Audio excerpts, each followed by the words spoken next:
नमस्कार, मैं हूं विनय पाठक। एबी न्यूज में आपका स्वागत है। आइए देखते हैं मुंबई तथा आसपास की कुछ अहम खबरें जो वर्तमान समय की सुर्खियां हैं।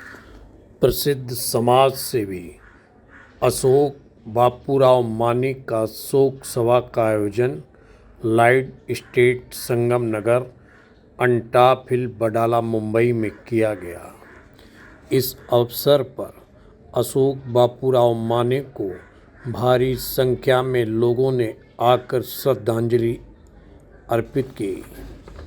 श्रद्धांजलि सभा में स्वर्गीय अशोक बापूराव माने के चित्र पर फूल मालाएं चढ़ाकर श्रद्धांजलि अर्पित की गई, तो वहीं शोक संतप्त परिवार को ढांढस लोगों ने बंधाया। इस दौरान उपस्थित लोगों ने स्वर्गीय अशोक बापूराव माने से अपने संबंध व उनकी कार्यशैली को लेकर अपनी अपनी अभिव्यक्ति व्यक्त की।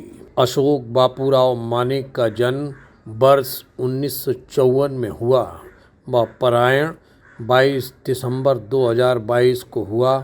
उनकी समाज में अपनी अलग पहचान थी। समाज सेवा काफ़ी बढ़ चढ़कर बिना प्रदर्शन कर किया करते थे। उनका देश के प्रति हमेशा चिंतन रहता था। उनके निधन पर उनके परिचित, समर्थक, शुभचिंतक साथियों ने उनके निधन को अपूरणीय क्षति बताया। इस अवसर पर रिपब्लिकन पार्टी ऑफ इंडिया 8 वले गुट के राष्ट्रीय उपाध्यक्ष कृष्ण मिलन शुक्ला ने भी पहुंचकर श्रद्धांजलि अर्पित की।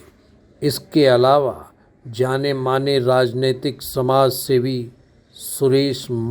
जाने माने अधिवक्ता सुरेश माने ने भी पहुंचकर श्रद्धांजलि अर्पित की।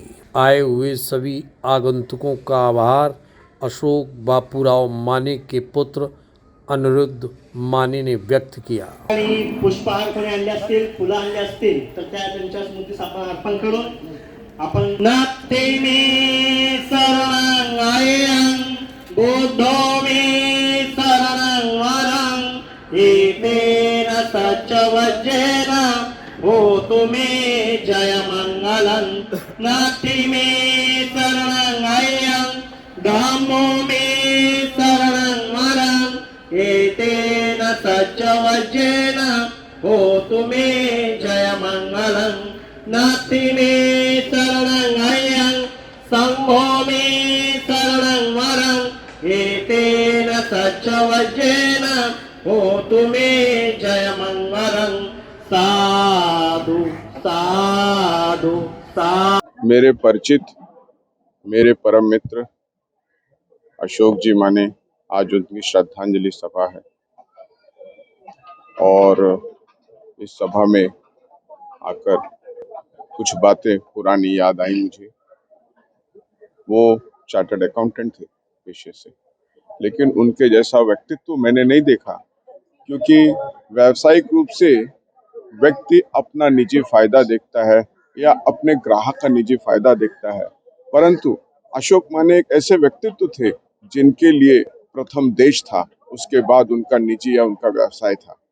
उसकी इस तरह से छवि दिखाई देती है कि जब भी उनसे उनका कोई क्लाइंट, उनका ग्राहक पूछता था कि टैक्स कैसे बचाना चाहिए, तो पहले बोलते थे कि टैक्स बचाना नहीं चाहिए, टैक्स चोरी मत करो, क्योंकि अगर टैक्स भरेंगे तभी तो देश चलेगा। एक चार्टर्ड अकाउंटेंट शायद मुझे लगता है कि पूरे भारत में पहला होगा जो अपने क्लाइंट को बोलता होगा कि टैक्स बचाओ मत, कम से कम टैक्स भरो ताकि देश चलेगा। तो ऐसी व्यावसायिकता में होते हुए भी देश के बारे में सोचना बहुत कम व्यक्तित्व होता है। उनके पिताजी बापूराव माने भी राजनीतिक रूप से बड़े सक्रिय थे और जहां तक मुझे मालूम है वो एमएलए भी थे। और अशोक माने जी जो मेरे मित्र थे, उनकी एक और व्यक्तित्व की खासियत ये थी कि उन्होंने कई लोगों को शिक्षा के रूप में किसी की फीस भरा है, किसी को मदद किया है, यहाँ तक कि कई लोगों को वो कपड़ा, और अक्सर लोगों को बोलते रहते थे कि शिक्षा जो है एक प्रथम मार्ग है और सशक्त मार्ग है आगे बढ़ने का। क्योंकि हमने देखा है कि लोग दान करते हैं, लोग मदद करते हैं, लेकिन मदद एक को करते हैं और कम से कम 101 लोग को बोलते हैं कि मैंने एक आदमी का, एक बच्चे का फीस भरा, एक आदमी का फीस भरा। परंतु ये एक ऐसे व्यक्तित्व की बात है अशोक माने जी का कि जो कम से कम मेरी नजर में तो 20 से 25 लोगों को उन्होंने शिक्षित किया है, उनके शिक्षा का पूरा खर्च उठाया है। परंतु शायद 25 लोगों को भी उन्होंने नहीं बताया होगा कि मैं 20 से 25 लोगों को मैंने आज शिक्षित किया है। ऐसा व्यक्तित्व आज हमारे बीच में नहीं है। इसकी एक हमारी जो क्षति हुई है वो बहुत बड़ी क्षति है। हालांकि बहुत सक्रिय थे अपने जीवन में और उनको न कोई राजनीतिक प्रेम था, न उनको कोई राजनीतिक अभिलाषा थी, परंतु देश का हित एक व्यक्ति कैसे कर सकता है? अगर उनका वो मार्ग एक व्यक्ति 25 लोगों को शिक्षित करे, ये अगर कोई सुनिश्चित कर दे तो शायद हमारे देश में आज अशिक्षा का जो सबसे बड़ा अब ये कारण रहा है भारत को पीछे रखने का, वो आज परिपूर्ण हो जाएगा। हमारे आदरणीय बाबा साहब आम्बेडकर जी की भी एक परिकल्पना थी कि सबसे पहले शिक्षा जरूरी है और उस परिकल्पना को एक साक्षात रूप देने की कोशिश अशोक माने जी ने की। अशोक माने जी हम लोगों के बीच में हमेशा रहेंगे। उनके पुत्र अनिरुद्ध माने जो कि एक सशक्त व्यक्तित्व हैं, अपनी छोटी सी उम्र में ही भवन निर्माता भी हैं।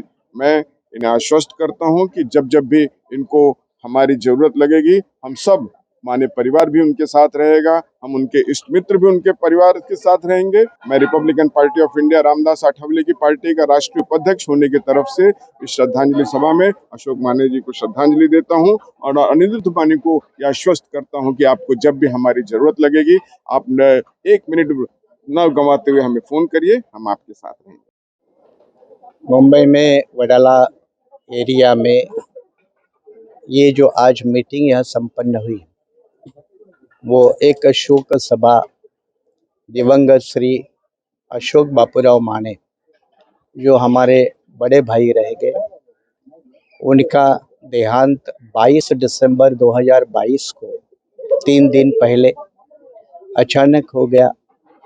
इस दुखद घटना के बाद आज का दिन प्रथम पुण्यानुमोदन दिन के रूप में मनाया जाता है और इसलिए उनको श्रद्धांजलि देने के लिए आज उनके परिवार, माने परिवार की तरफ से उनका लड़का अनिरुद्ध जो व्यावसायिक रूप से बिल्डर है, उनकी तरफ से उनकी माताजी जो पूर्व मुंबई पोर्ट ट्रस्ट की कर्मचारी है, तथा माने परिवार की तरफ से ये शोक सभा इसका नियोजन किया गया। और इस शोक सभा में दिवंगत अशोक बापूराव माने इन्होंने जिस तरह से अपना कौटुंबिक जीवन प्रवास एवं सामाजिक जीवन प्रवास व्यतीत किया गया, उसको याद करके उनको कई मान्यवरों ने, कई संगठन की तरफ से, व्यक्तियों की तरफ से, परिवारों की तरफ से उनको भावभीनी श्रद्धांजलि अर्पित की। मैं अनिरुद्ध माने आप सब यहाँ पर उपस्थित हुए मेरे पिताजी जी को श्रद्धांजलि देने के लिए श्री अशोक माने के लिए आप सबका आभारी हूँ। अभी तक की खबरों का सफर करते हैं समाप्त। विनय पाठक को दीजिए इजाजत। हम फिर मिलते हैं नई खबरों, नए सफर के साथ। लेकिन चलते चलते गुजारिश, विनती, यदि आप हमसे जुड़े रहना चाहते हैं तो हमारे चैनल को लाइक, शेयर, सब्सक्राइब करना ना भूलें और साथ ही हमारी स्क्रीन पर दिखाए जा रहे नंबर पर हमसे संपर्क भी कर सकते हैं।